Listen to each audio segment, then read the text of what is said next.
nous allons travailler ici à partir d'une source Illustrator que je viens de choper sur l'excellent site Freepik et de découper sur Freepik. Donc, il n'y a rien de bien compliqué dans la préparation de cette source. Vous pouvez voir que j'ai juste découpé différents plans, enfin différents calques en fonction des différents plans. Il s'agit pour vous de transposer aussi un petit peu ce que je vais faire dans ce tuto-là sur quelque chose qui va pouvoir vous servir. Donc vous voyez que j'ai une nomenclature assez simple, hein. On a ici des arbres et des lampadaires au premier plan. On a un calque par bâtiment. Rien de bien. J'ai enregistré ça en AI et par souci de confort, j'ai mis ça en 1500 par 1500, histoire de pouvoir avoir un petit peu de mou. On va aller importer ça sur After Effects. Je vais donc double-cliquer ici dans ma fenêtre projet. J'ai rangé ça soigneusement dans Motion 5 et nous allons importer ça comme d'habitude en composition. Conserver les tailles de calque, c'est important. On va donc tout logiquement avoir un dossier qui va contenir tous nos calques et une composition qu'on va pouvoir ouvrir, qui sera donc commande K en 1500-1500. Gardez bien le 25 images secondes, puisque donc ici je le cale sur 1 minute, et la couleur d'arrière-plan, comme on peut voir, par défaut, elle est en noir. On va ici la mettre en blanc par souci de lisibilité et de cohérence par rapport à la source Illustrator, que je vais garder ici. Et vous allez comprendre pourquoi est-ce que je le garde en arrière-plan. Donc ici, on est donc sur After Effects. On va retrouver exactement la même configuration, ma résolution à 100%. J'ai donc mon image qui est ici à 100% de sa taille. Si j'augmente la taille de mon calque Illustrator, on peut voir que ça pixelise alors que je suis sur une source Illustrator. Pour éviter d'avoir ce problème, il va falloir que je clique sur le petit soleil ici, qui va me permettre de garder la source de ma vecto. Je vais faire un commande A pour sélectionner tous mes calques et je vais cliquer sur le soleil sur l'ensemble de mes calques. Sélectionner par exemple mon premier calque Trees et je vais appuyer sur P pour avoir position. Comme d'habitude, on se rend compte que j'ai les coordonnées sur X pour celles et ceux qui sont bons en maths, sur Y comme ici, mais pour l'instant pas de 3D. Comment je vais faire pour activer la 3D? Tout simplement, on peut voir ici que dans la barre de menu, j'ai Calque 3D, permet la manipulation des calques en 3 dimensions. Je vais activer ceci et vous allez voir que, boum, j'ai beaucoup de choses qui apparaissent ici dans ma barre. C'est pour la caméra. Vous voyez, quand j'appuie sur C, à chaque fois, il change d'outil. On va voir un petit peu comment il se comporte.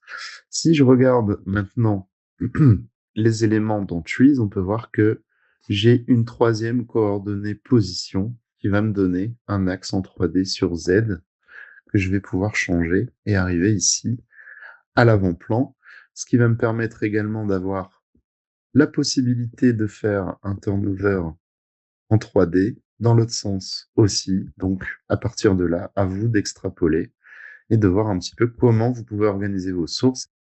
On peut simuler de la 3D, c'est de la 3D plate. On n'a pas d'extrusion comme en 3D.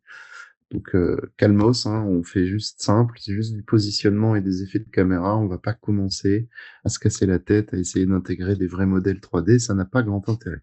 Donc, ici, j'ai déjà mon premier calque qui est en 3D. Les autres, c'est pas encore le cas. Donc, du coup, je vais tout sélectionner. Je vais tous les positionner en 3D. Et si j'appuie sur P, on peut voir que en position, ils n'ont pas la même coordonnée sur X et sur Y. Par contre, ils ont tous la même coordonnée sur 0. Donc, ils sont tous sur le même plan. Ce qui veut dire que si maintenant, regardez bien, je prends le calque qui est au premier plan et je vais le dégager derrière, vous voyez qu'il passe derrière l'ensemble de ces collègues calques. C'est-à-dire qu'à partir du moment où vous positionnez vos calques en 3D, la hiérarchie et le positionnement des calques dans votre timeline importe peu, c'est la 3D qui va primer sur l'organisation de vos calques. Donc forcément, si je recule ce calque-là derrière les autres, il va passer derrière les autres, c'est tout à fait logique. Ça va être la même chose pour tous les calques. S'ils ont la même coordonnée, comme là, tout le monde est à 0, ben, du coup, il va garder la structure des calques. Dès qu'on va changer du moindre pixel l'organisation des calques, on va pouvoir, on va passer sur la priorisation sur de la 3D. On va pouvoir maintenant s'amuser à réorganiser un petit peu tout ça. Je vais commencer par le fond, avec le ciel, hein. Alors le ciel, c'est un calque tout seul, sur lequel j'ai juste le rond derrière, le soleil et les nuages. Celui-là, on va le mettre, admettons, à 1500 de profondeur, peut-être même le mettre à 2000, comme ça on aura un peu plus d'espace. Abusez pas sur les valeurs, il n'y a pas lieu. Des fois, avec 100-150 pixels de différence, ça suffit largement pour qu'on voit la 3D. Là, comme c'est le ciel, je vais le mettre à 200, mais c'est pas forcément utile. Autant commencer à 0. Pour le premier plan, par exemple, donc celui-là, je vais pas le bouger, et essayer de bouger l'ensemble des autres éléments. Donc ce qui est intéressant, c'est que vous allez voir que, par exemple, le dernier bâtiment, celui-là, je vais le mettre à 1200, par exemple. Tac. Et comme ils vont à l'arrière-plan, bah, en toute logique, ils vont être diminués de taille. Au plus c'est loin, au plus c'est petit, c'est logique. Donc on va pouvoir changer ici la taille.